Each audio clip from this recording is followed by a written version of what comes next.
শহীদ ওসমান হাদির চাঞ্চল্যকর মৃত্যুর সাথে কি তবে জাবের এবং জুমার কোনো গোপন যোগসূত্র রয়েছে? সেই মহাসত্য ফাঁস হয়ে যাওয়ার ভয়েই কি তারা তড়িঘড়ি করে ইনকিলাব মঞ্চের রাজত্ব ছেড়ে পালাচ্ছেন?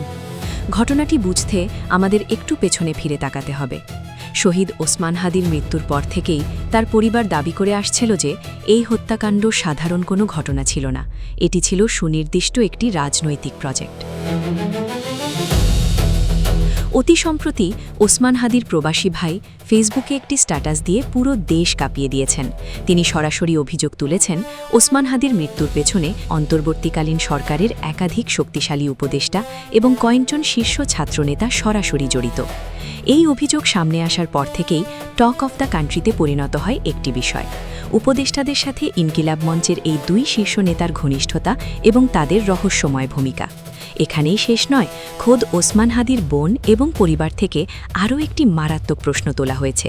কোনো মানুষের মৃত্যুর পর সাধারণত তার পরিবার, তার স্ত্রী বা রক্ত সম্পর্কীয় কেউ মামলার বাদী হন, কিন্তু ওসমান হাদির ক্ষেত্রে দেখা গেল সম্পূর্ণ উল্টো চিত্র।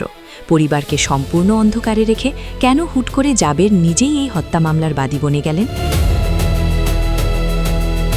সচেতন মহল প্রশ্ন তুলছেন, এই বাদী হওয়ার নাটক কি আসলে তদন্তের নিয়ন্ত্রণ নিজের হাতে রাখার কোনো অপচেষ্টা ছিল, যেন আসল অপরাধীদের নাম কখনো সামনে না আসে? এর মাঝেই আবার বিএনপি নেতা রাশেদ খান স্পষ্ট ইঙ্গিত দিয়েছেন যে ঢাকা ৮ আসনে নির্বাচন করা নিয়ে ওসমান হাদিকে এর আগে রীতিমতো থ্রেট বা হুমকি দেওয়া হয়েছিল। যখন ওসমান হাদির পরিবার একের পর এক বিস্ফোরক তথ্য সামাজিক যোগাযোগ মাধ্যমে নিয়ে আসতে শুরু করল, ঠিক তখনই জাবের এবং জুমা বুঝতে পারেন যে পরিস্থিতি আর তাদের নিয়ন্ত্রণে নেই। জাবের তার বিদায়ী পোস্টে স্বীকার করেছেন ঢাকা আর্ট সেন্টার সহ তাদের বেশ কিছু গুরুত্বপূর্ণ ব্যাংক অ্যাকাউন্ট ইতিমধ্যে ফ্রিজ বা অবরুদ্ধ করা হয়েছে। কেন এই অ্যাকাউন্টগুলো ফ্রিজ হলো? কোন অদৃশ্য শক্তির ইশারায় এই টাকার উৎস বন্ধ করা হলো? অন্যদিকে জুমা অকপটে স্বীকার করেছেন এই সাংস্কৃতিক কেন্দ্রটি আসলে ভেতরে ভেতরে মারাত্মকভাবে রাজনৈতিক রূপ নিয়েছিল। অর্থাৎ সংস্কৃতি তো কেবল একটা মুখোশ ছিল, আসল খেলাটা ছিল নোংরা রাজনীতির এবং লাশের ব্যবসার। রাজনৈতিক বিশ্লেষকরা বলছেন ওসমান হাদির মৃত্যুর পেছনের মূল হোতা এবং জাবের জুমার গোপন রাজনৈতিক কানেকশন যখন একদম ফাঁসের মুখে, ঠিক তখনই নিজেদের পিঠ বাঁচাতে এবং আইনি জটিলতা থেকে বাঁচতে এই পদত্যাগের নাটক সাজিয়েছেন তারা। একে পদত্যাগ বলা ভুল হবে, এটা মূলত পরিস্থিতি বেগতিক দেখে বাধ্য হয়ে মঞ্চ ছেড়ে পালিয়ে যাওয়া।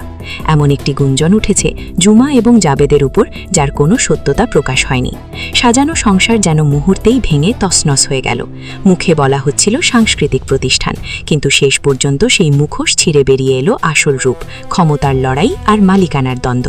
২৪-এর গণ অভ্যুত্থানের পর হঠাৎ গজিয়ে ওঠা ইনকিলাব কালচারাল সেন্টার থেকে একযোগে পদত্যাগ করলেন দুই শীর্ষ নেতা, প্রেসিডেন্ট জাবের এবং ভাইস প্রেসিডেন্ট ফাতিমা তাসনিম জুমা। তারা বলছেন স্বতঃস্ফূর্ত পদত্যাগ, কিন্তু ভেতরের খবর কি? এটা কি স্বেচ্ছায় ছেড়ে যাওয়া নাকি ঘাড় ধাক্কা দিয়ে বের করে দেওয়া? আর এর পেছনে কি লুকিয়ে আছে শহীদ ওসমান হাদির রহস্যময় মৃত্যুর কোনো অন্ধকার অধ্যায়? ২০২৪-এর পর দেশের অন্যতম মহা ব্রেকিং নিউজের ইনসাইড স্টোরি জানতে ভিডিওটি শেষ পর্যন্ত দেখুন। ঘটনার সূত্রপাত কিন্তু আজ নয়, গত বছর শহীদ ওসমান হাদির মৃত্যুর পর থেকেই ঢাকার রাজনৈতিক আকাশে একটা গুঞ্জন চক্কর খাচ্ছিল। বলা হচ্ছিল এই মৃত্যু কোনো সাধারণ ঘটনা নয়, বরং এটা ছিল একটা সুনির্দিষ্ট প্রজেক্ট। লক্ষ্য কি? লক্ষ্য নাকি ছিল ঢাকা ৮ আসনের নির্বাচন ভণ্ডল করা এবং দেশের পরিস্থিতি ঘোলাটে করে রাজনৈতিক ফায়দা হাসিল করা। সবচেয়ে চাঞ্চল্যকর বিষয় হলো এই হত্যাকাণ্ডের প্রধান দুই সন্দেহভাজন ঘটনার রাতেই ভারতে পালিয়ে যায় এবং পরে সেখানে গ্রেপ্তার হয়। ভারতীয় কর্তৃপক্ষ এখনও মুখ খোলেনি, কিন্তু এরই মধ্যে বিস্ফোরক বোমা ফাটিয়েছেন ওসমান হাদির আপন ভাই ও বোন। বিদেশে কর্মরত ওসমান হাদির ভাই ফেসবুকে পরিষ্কার লিখেছেন এই মৃত্যুর পেছনে বর্তমান অন্তর্বর্তীকালীন সরকারের একাধিক উপদেষ্টা এবং একাধিক শীর্ষ ছাত্রনেতা জড়িত। ঠিক এই বিস্ফোরক দাবির পরপরই আলোচনায় চলে আসেন জাবের এবং জুমা। বিশেষ করে একটি নির্দিষ্ট ধর্মভিত্তিক রাজনৈতিক দলের এক আলোচিত তরুণের নামও এখানে জড়িয়ে পড়েছে। এখানেই শেষ নয়, ওসমান হাদির বোন সরাসরি প্রশ্ন তুলেছেন পরিবারের কেউ থাকতে, হাদির নিজের স্ত্রী থাকতে বাইরের মানুষ হয়ে এই হত্যা মামলার বাদী জাবের কিভাবে হলেন? কেন পরিবারকে দূরে রেখে জাবেরকে বাদী হতে হলো? এই বাদী হওয়ার নাটকের পেছনে আসল মাস্টারমাইন্ড কারা? ভাই বোনের এই দুয়ে দুয়ে চার মেলানো সমীকরণ কি জাবের জুমাকে কাঠগড়ায় দাঁড়িয়ে দিচ্ছে?